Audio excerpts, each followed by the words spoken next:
आप सभी को नमस्कार।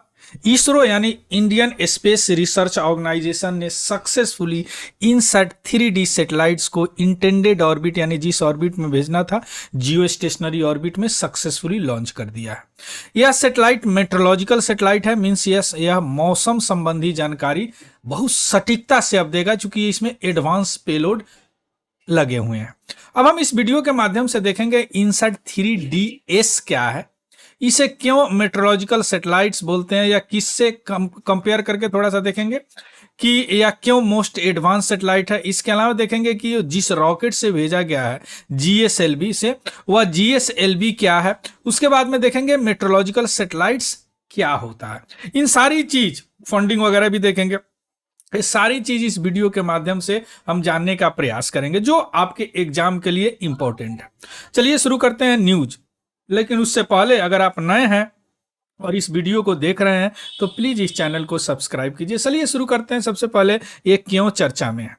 इंडियन स्पेस रिसर्च ऑर्गेनाइजेशन यानी इसरो, जो अपेक्स इंस्टीट्यूशन है स्पेस रिलेटेड एक्टिविटी का, या इसका मेट्रोलॉजिकल सैटेलाइट्स जिसका नाम है इनसैट 3DS, वह सक्सेसफुली इंटेंडेड ऑर्बिट यानी जिस ऑर्बिट में भेजना था यानी जियो स्टेशनरी ऑर्बिट में भेजना था उसमें सक्सेसफुली भेज दिया गया है। किसके द्वारा? रॉकेट का नाम है जियो सिंक्रोनस लॉन्च व्हीकल F-14। कब? 17 फरवरी 2024 को। अब ये GSLV रॉकेट का यह वर्जन है F-15। इसको नॉटी बॉय भी बोला जाता है। पेपर में पढ़ेंगे कि naughty boy successfully launched the most advanced meteorological satellite into the orbit. अब इसको नॉटी बॉय क्यों बोलते हैं, नहीं बदमाश लड़का क्यों बोलते हैं, ये भी देखेंगे। और यह जो लॉन्च किया गया जियो stationery orbit actually earth surface से 36,000 kilometre from the earth surface इसका हाइट है। और यह इतना हाइट पर क्या होता है, जो भी अर्थ का जो टर्निंग जो रोटेशन पॉइंट है, जो टर्न करती है अपने एक्सिस पे, इसके अलावा अर्थ क्या होता है, सूर्य के चारों तरफ भी घूमता है, ये घूमता है। तो जो टर्निंग पॉइंट है ना, उससे सिंक हो जाते हैं, या क्या बोलते हैं, या सैटेलाइट्स का ऑर्बिट। तो इसीलिए इसको जियो स्टेशनरी ऑर्बिट बोलते हैं।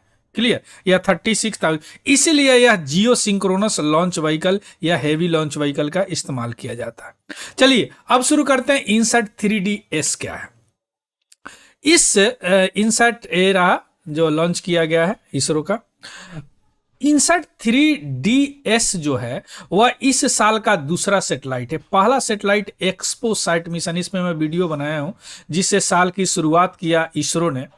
यह एक्सपोसैट क्या करेगा, यह सैटेलाइट पहला है ना, जो कि एक्सरे का पोलराइजेशन को यह मेजर करेगा।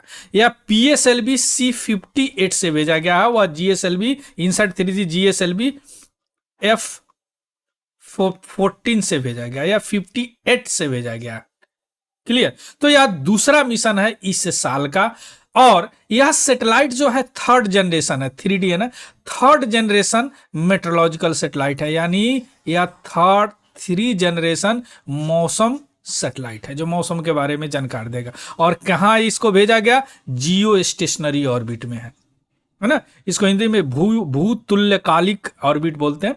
जियो स्टेशनरी ऑर्बिट में भेजा गया, इसे शॉर्ट में GEO भी बोलते हैं, है ना। जो अर्थ, बस इतना समझिए कि अर्थ के रोटेशन और इसका सैटेलाइट का जो घूमने का जो रोटेशन है दोनों सिंक हो जाता है, इसलिए स्टेशनरी दिखता है। और दूसरी बात कि यह हमेशा इक्वेटर के सामने होता है, इसलिए अर्थ से हमेशा ही लगेगा कि स्टेशनरी है, कुछ कर ही नहीं रहा, चल ही नहीं रहा, लेकिन एक्चुअली चलता है। इसलिए नहीं समझ में आता कि जिस 24 आवर में हमारा अर्थ रोटेट करता है, उसी तरह 24 आवर में यह अर्थ अपने एक्सिस पे रोटेट करता है, ये 24 आवर में अर्थ को रोटेट करता है। तो सिंक हो गया ना। अब जैसे होगा वैसे ही दिखेगा आप स्टेशनरी।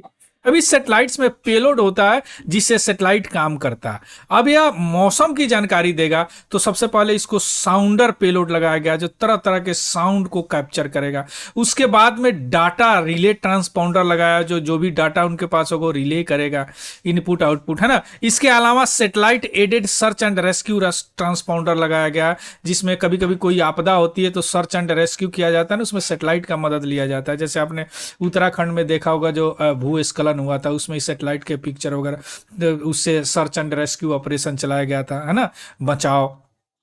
तो यह क्या करेगा, एक्चुअली ये सारी जो पेलोड है क्लाउड के प्रॉपर्टी को स्टडी करेगा, fog, rainfall, snow cover, snow depth, fire, smoke, land, ocean, ये सबको स्टडी करने के बाद यह सटीक जानकारी देगा मौसम का, यानी वेदर फोरकास्टिंग, जो मौसम का फोरकास्टिंग होता है ना, आईएमडी जो करते हैं उसका ये करेगा। और दूसरी बात कि यह सर्च एंड रेस्क्यू ऑपरेशन भी में भी मदद करेगा।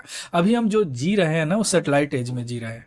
अगर आप अभी कहीं जाते हैं एटीएम से पैसा इवन निकालने, जैसे ही इंसर्ट करते हैं कार्ड, कहीं ना कहीं सेटेलाइट इन्वॉल्व है ना। अभी जो भी इकोनॉमिक योजनाएं वगैरह चलती है ना, उसमें कहीं ना कहीं सेटेलाइट इन्वॉल्व है, सेटेलाइट से पिक्चर लिया जाता है। अभी आप देखते हैं कि बहुत तरह देखते हैं कि इस राज्य में बाघों की संख्या बढ़ी, इस राज्य में घटी। ऐसा थोड़ी है कि वहाँ जंगल में जाके बाघ को काउंट करते हैं, सारी सेटेलाइट से पिक्चर लिया जाता है। ऐसे जो क्रॉपिंग पैटर्न, क्रॉपिंग का किया जाता है कि वहाँ आजकल इस चीज का फसल ज्यादा होंगे, वहां जाके नापा थोड़ी जाता, क्लोरोफिल चेक करके बता दिया जाता है। तो सारे काम सेटेलाइट से हो रहा है। ठीक, चलिए, ये मैं बनाया हूं जो एक्सपो साइट, उस पर जाके एक बार चेकआउट कर लीजिएगा। ये पेलोड रहा, जो साउंडर पेलोड, साउंड को करेगा। इस सेटेलाइट का पिक्चर है, इसरो रिलीज किया। ये data relay transponder, search and rescue, इसमें डाटा रिले करेंगे। इमेजर, इमेज वगैरह लेंगे, तभी तो बादल का इमेज किस तरह चल रहा है, किधर से बादल चल रहा है, हवाएं किस तरफ चल रही है, ये सभी को एनालाइज करने के बाद मौसम का जानकारी दिया जाता है, वेदर फोरकास्टिंग होता है। अब हम आते हैं इसका फंडिंग। इसका entire funding of course ministry of earth science किया है, चूंकि यह वेदर फोरकास्टिंग है। और यह सैटेलाइट का वजन 2274 kg है, इसीलिए जीएसएलवी का इस्तेमाल किया गया है ना। और दूसरी बात कि अगर यह ऑपरेशनल हो जाता है तो किस किस डिपार्टमेंट में काम करेगा, of course Indian meteorological department, जो वेदर फोरकास्टिंग करते हैं, मौसम की जानकारी। National institute of ocean technology, NIOT, या ओशन के बारे में भी जानकारी देगा, क्योंकि वेदर में हमारे ओशन का, समुद्र का भी बहुत बड़ा रोल होता है। National centre for medium range weather forecasting करेगा। Indian national centre for ocean information service, इस सारी डिपार्टमेंट इसके डाटा का इस्तेमाल करेंगे। इसीलिए इसका पूरा पैसा खर्चा कौन दिया, मिनिस्ट्री ऑफ अर्थ साइंस दिया। Clear, era. अब जो ये जीएसएलवी F14 है, जिसे भेजा गया है, इसरो का जो पिक्चर है, तो इसको नॉटी बॉय क्यों बोलते हैं, यह एक सवाल है ना। इसको बदमाश लड़का क्यों बोलते हैं इस रॉकेट को? देखिए, इसलिए बोलते हैं नॉटी बॉय, जीएसएलवी को नॉटी बॉय इसलिए बोलते हैं कि अभी तक इसका 15 लॉन्च किया गया, जिसमें से 4 में यह फेल हो गया। तो ये बदमाश लड़का है ना, एक्चुअली यह फेल हो गया या अनसक्सेसफुल हो गया, इसलिए इसको बदमाश लड़का बोला जाता। लेकिन पहली बार यह सक्सेस, लेकिन इस बार यह सक्सेसफुल है। ठीक इसके कंपैरिजन हम करते हैं पीएसएलवी से, यानी पोलर सैटेलाइट्स लॉन्च व्हीकल से। तो अभी तक जो लास्ट जो मिशन है इसका 58 है, जो एक्सपोसैट भेजा गया है। अभी तक 60 मिशन इन्होंने भेज चुका है। 2 इसीलिए कि 2 फेल हो गया और एक डिमोन्स्ट्रेशन था। केवल 3 बार यह फेल हुआ। देखिए, ये 15 बार में 4 बार फेल हो गया, या 60 बार में 3 बार फेल हुआ है ना। लेकिन LVM-3 यानी इसी के आगे के प्रीडिसेसर है, जो 7 बार में 1 बार भी फेल नहीं हुआ है। LVM-3, इसको GSLV Mach 3 भी बोलते हैं, या GSLV Mach 2 है ना। तो क्यों इसीलिए इसको, इसमें 3 स्टेज होते हैं। एक स्टेज को क्रायोजेनिक स्टेज बोलते हैं। इस स्टेज शुरू में हम लोग रसिया से लेते थे, लेकिन अब हम इंडिजीनियस बना रहे हैं, खुद बना रहे हैं, है ना। अब इस क्रायोजेनिक स्टेज इसलिए बोलते हैं कि इसमें फ्यूल जो यूज होता है, लिक्विड हाइड्रोजन और लिक्विड ऑक्सीजन यूज होता है, यानी यह गैस है। किसी भी चीज को आप देखते हैं, अगर टेम्परेचर और प्रेशर मॉडरेट करेंगे तो वो अपने स्टेज बदल देता है। अब इसको -100 से भी ज्यादा 283 डिग्री पर इसको ले जाते हैं, 158 डिग्री पर ले जाते हैं, तो ये दोनों क्या हो जाता है, लिक्विड बन जाता है। और उसके बाद में इसको यूज करते हैं, और इससे हाईएस्ट थ्रस्ट होता है, यानी बहुत ज्यादा ताकत मिलता है और रॉकेट ऊपर जाता है, इसलिए अपर स्टेज है ना। इसलिए क्रायोजेनिक स्टेज सॉरी बोलते हैं। देखिए, थोड़ा सा देखिए, हमारे पास अभी पीएसएलवी रॉकेट है। शुरुआत तो हम एसएलवी एएसएलवी से किए हैं, लेकिन अभी वर्किंग में पीएसएलवी है। पीएसएलवी के बाद में कई वर्जन है हमारे पास। जो कि उसके जो स्ट्रैपन मोटर, जो मोटर लगा हुआ ना, ये स्ट्रैपन मोटर पर डिपेंड करता है। अभी 4-5 वर्जन है। उसके बाद में GSLV आता है, ये इसका नाम है पोलर ऑर्बिट में। पोलर ऑर्बिट यानी उसको लो अर्थ ऑर्बिट बोलते हैं, जो अर्थ सरफेस से लगभग 2000 किलोमीटर तक होता है ना। तो यह इतना ही काम करेगा, लेकिन इसमें स्ट्रैप-ऑन मोटर जोड़ के हम ऊपर भी भेज सकते हैं, जैसे चांद पे भी भेज दिए हैं, आपको मंगल पे भी इसी PSLV से ही भेज दिए, है ना। इसका लो अर्थ ऑर्बिट में 1.75 टन तक ले जा सकता है, जबकि GTO में 1.4 टन तक ले जा सकता है, जियो सिंक्रोनस ट्रांसफर ऑर्बिट, है ना। GSLV का 3 वर्जन है, GSLV Mach 1, Mach 2 और Mach 3।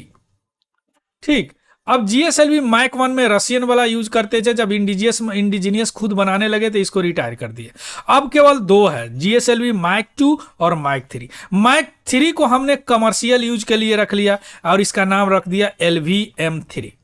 इससे कमर्शियल हम यूज करते हैं, पैसे कमाते हैं, और इससे हम जियो स्टेशनरी, जियो सिंक्रोनस सैटेलाइट्स लॉन्च करते हैं।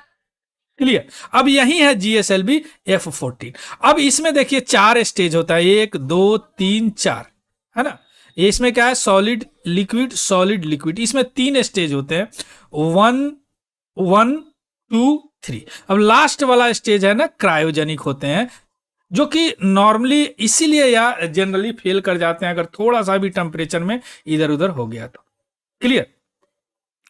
So this is all about the news. इसका PDF हमारे Telegram channel Tiwari general study से आपको मिल जाएगा, वहां से आप लोग जाके ले लीजिएगा। और अगर वीडियो इन्फॉर्मेटिव लगा हो, अगर आपको लगा हो कि कुछ सीखे हैं, तो प्लीज इसको लाइक जरूर कीजिएगा। So thank you, have a good day and happy learning. Thank you very much.